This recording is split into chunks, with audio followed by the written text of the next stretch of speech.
Godzilla Minus One.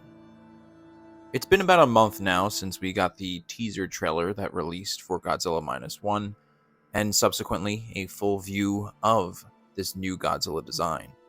Now that the dust has settled and I've had some time to think about it, I kind of just wanted to give my general thoughts on the design and kind of take a closer look to see its influences from previous incarnations of Godzilla from both Toho and Legendary. So while of course I'll be talking about this specific design, I think inevitably I will touch upon a little bit of the Godzilla franchise as a whole. Needless to say, I've been highly anticipating the next Toho live-action Godzilla film, and this one looks to deliver. I'm really excited. So let's take a closer look now at the design of Godzilla.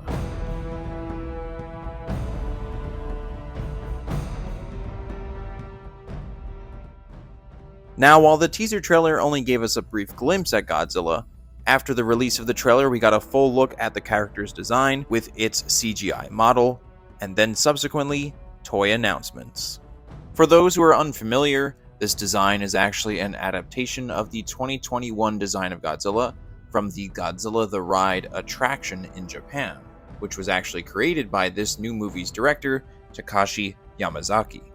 For the purposes of this video, I'm not going to do a comparison between these two designs for the whole video, but it is interesting to see how that Godzilla the Ride design was the basis for the evolution of this new iteration of Godzilla, especially since it's from the same creator. I think what's more interesting is observing the elements in this new design that clearly borrow from prior incarnations of Godzilla. Now, based off of the brief images that we have of Godzilla in this teaser trailer up to the point of this recording so far, the thing that stood out to me the most is actually the color palette that they chose for this design. We can really see in this image here from the teaser trailer this brown undertone that's very prominent in Godzilla's design. Of course, there does seem to be that traditional charcoal coloring that we are used to for the majority of Godzilla's, but I do think that this implementation of earthy tones looks really cool. It's much more noticeable on the promotional images for the SH Monster Arts figure, as well as the Banpresto Ichiban Kuji figure. Now, it's a little hard to say if this is actually part of the skin tone or if it's meant to just be a dirtied up Godzilla, but regardless, this being implemented, at least in this iteration of Godzilla as we see it, does look excellent. In fact, the first thing that came to mind, really interestingly enough, is the 2021 iteration of Godzilla from Godzilla vs. Kong. Now, while this is not the only iteration of Godzilla to sort of have a dirtied, weathered appearance on its skin, I do think that it was pretty prominent in this version of Godzilla. So taking a look at the overall silhouette of this Minus One Godzilla, I do think this one is most similar to the Heisei era Godzilla's appearance. But while it is similar, it does feel distinct enough. It feels like an upgraded modern version.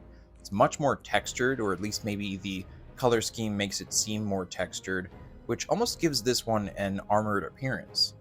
Prior to the actual reveal of this Minus One design, I was expecting Toho to do something closer to the Heisei era.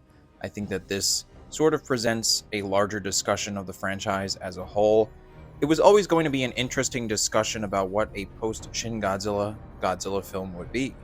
So before we had this teaser trailer for Godzilla Minus One, I did have some ideas about what this next film could be, not necessarily story-wise, but more so thematically. I do anticipate that this will be the start of a new series from Toho, I do believe. Years back, I remember hearing that they were planning for this year, that movie to come out, Godzilla Minus One, which would then have subsequent follow-ups every other year, I think, so it would kind of coincide with the legendary MonsterVerse films as well. With that in mind, I expected this new design to be, like I said, more akin to maybe a Heisei-era Godzilla, because it seems to be that this is going to be the design, or at least my guess is that this will be the design that Toho wants to stick with for this new live-action series. It may change and evolve maybe throughout the film series that will continue, but obviously we can't know that yet.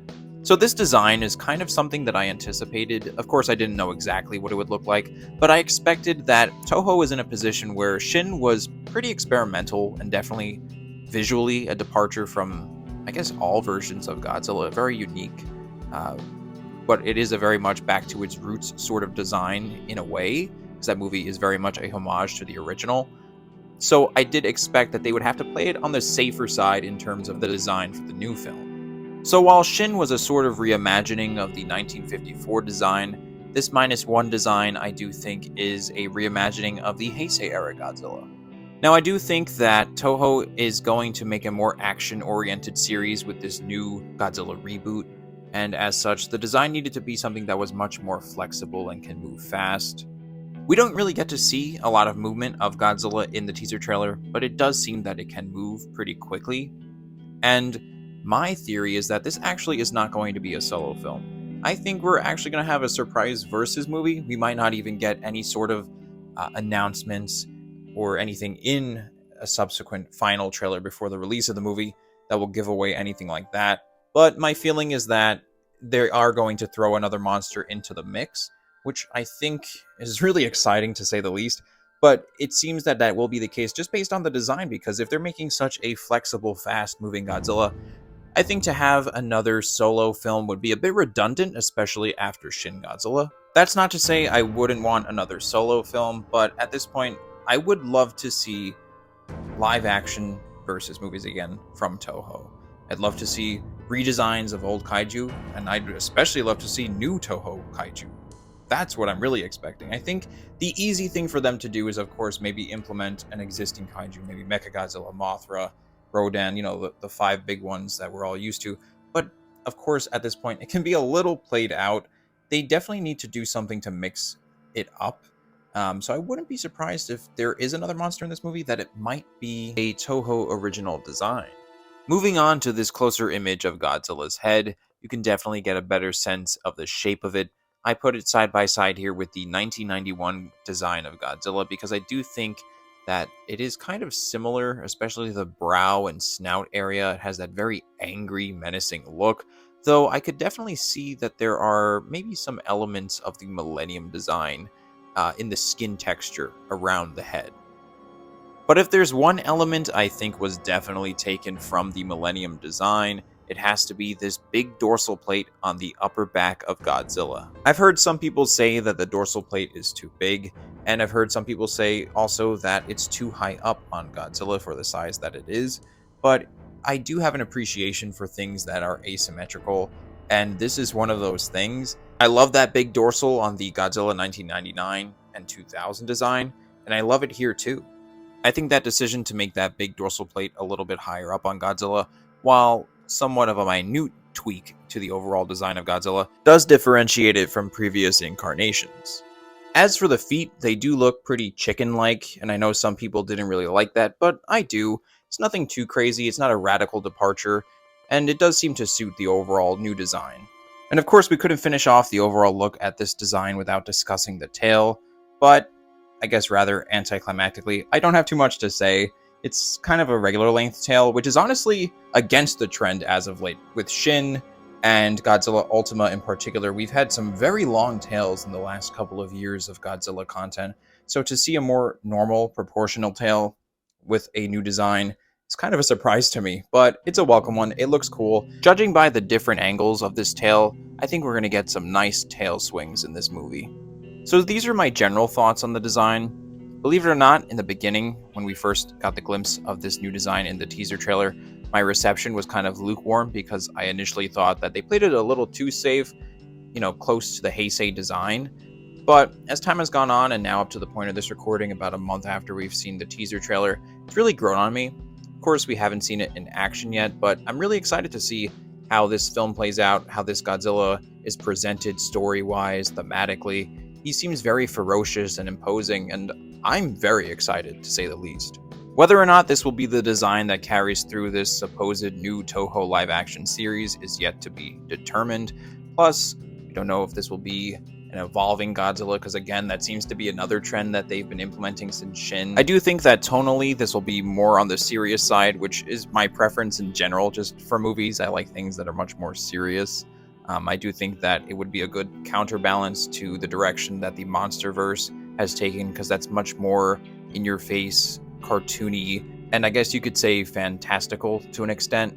And just based on the fact that this movie is going to be taking place shortly after the bombing of Japan in World War II, it's a very serious subject matter. I do think that, at least for this film that is possibly beginning a new series, I think it's definitely going to be a much more somber and sobering tone compared to the MonsterVerse, maybe more akin to Shin Godzilla. So that may be to the ire of some of you fans out there, because I know a lot of people think Shin is too serious, too boring. But that's my favorite version of Godzilla, because I think the way that it tackles its subject matter is so mature and intelligent, and there's so much to pull from the movie, not just on a literal level, but also, of course, metaphorically and just thematically.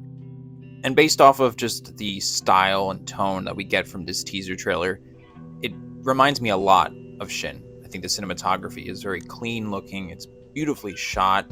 I haven't seen any previous works from Takashi Yamazaki, but just based on this brief teaser trailer and the style and tone from it, it seems very promising, and I'm really excited. Like I said before, I'm looking forward to this movie. This is probably the movie I'm most anticipating for the entire year, which is saying a lot because there's a lot of interesting stuff coming out that really appeals to me. And perhaps the most exciting thing to me is getting to see this in the theater when it releases here in the United States. Of course, seeing any Godzilla movie in a movie theater is a great experience, and I'm sure this one will be as well. So these are just some general thoughts that I thought were worth discussing for this new Godzilla design and the new movie as well. I know there's not a lot to go off of right now except for the teaser trailer and some brief story excerpt that we have, but I think this is going to be an amazing movie. I really do think it's going to be something special and different and revitalize the Toho live-action Godzilla. As always, I'm interested to know what you guys think. Do you like this new Godzilla design? Are you excited to see Godzilla Minus One? And will you be seeing Godzilla Minus One in theaters when it releases? Comment your thoughts down below, and if you like the content, please consider leaving a like, subscribing, and taking a look at my other Godzilla content on the channel as well. Lastly, thank you very much for watching, and have a good one.